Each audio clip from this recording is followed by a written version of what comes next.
of the biggest brokerages in the U.S. Is launching a new platform, taking home buying to the next level. You got Compass One is a client-facing dashboard that it connects Compass agents with customers through every phase of the home buying experience. The new technology was developed in-house. And here in studio with more on this is Robert Reffkin, CEO and co-founder of Compass.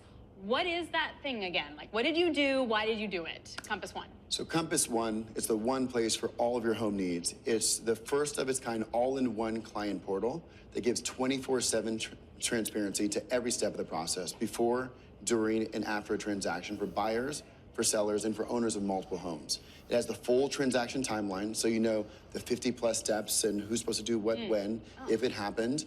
You know all the search, your comments are there, all the documents and e-signature, forms, files. You have your open house app, you have feedback, you have your pricing and valuation, everything in one place, as opposed to your agent emailing you hundreds of messages and text messages over the course of your time. So what problem are you trying to fix with that? What we're trying to fix is, I've never heard a client say, please, please, don't put everything in one place for me, just like Apple does, just like Uber does. I'd rather have 170 emails and text messages.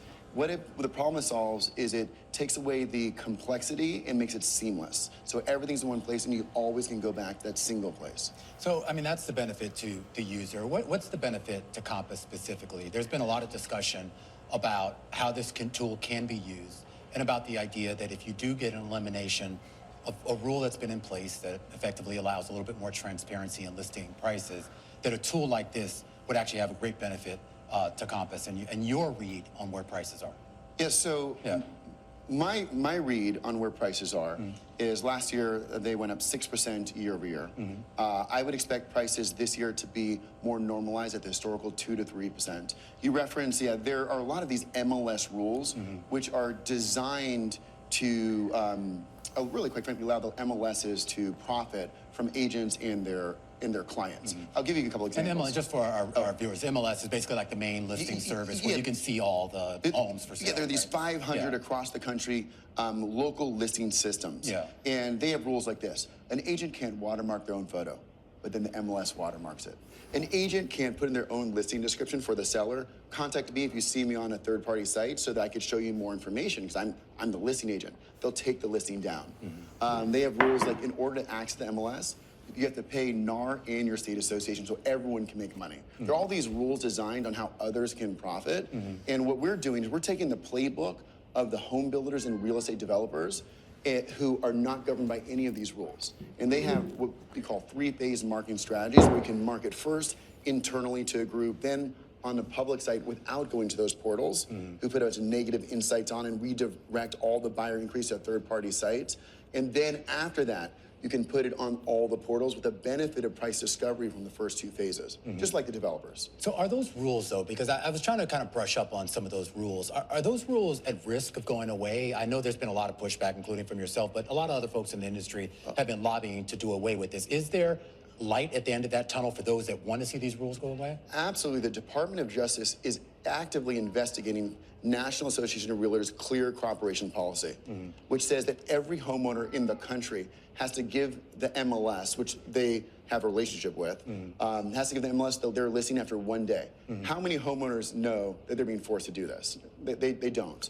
And so there's a quote from Judge Florence from earlier last year, who said something to the effect that the DOJ believes clear cooperation, NAR's clear cooperation policy, prohibits seller choices, obviously, because you can't list wherever you want, and also prohibits alternative listing systems from competing. And so that's why the DOJ is looking at this. I would expect, hopefully, that this rule ends in the next 30 to 60 days. But does the new Compass product, does that become a competing listing service, or is it complementary? The Compass One product is, it really is just a client dashboard for buyers and sellers that puts everything in one place. There is something else called the Compass 3-phase marketing strategy, which protects sellers from the negative insights and from the lead diversion where you sell the buyer increase off to third parties. That's the Compass Private Exclusives, Compass Coming Soons, and then it goes to the portal sites. But in Manhattan, for example, right now, 7% of all listings in Manhattan are Compass Private Exclusives. Can I go broad for a sec? Let's go, Brock. Okay, cool. I was just really curious as to what has happened in terms of inventory as we have 7% 30-year fix, much higher than we were kind of expecting. What's happened? Yeah, so inventory is up about 25% year over year.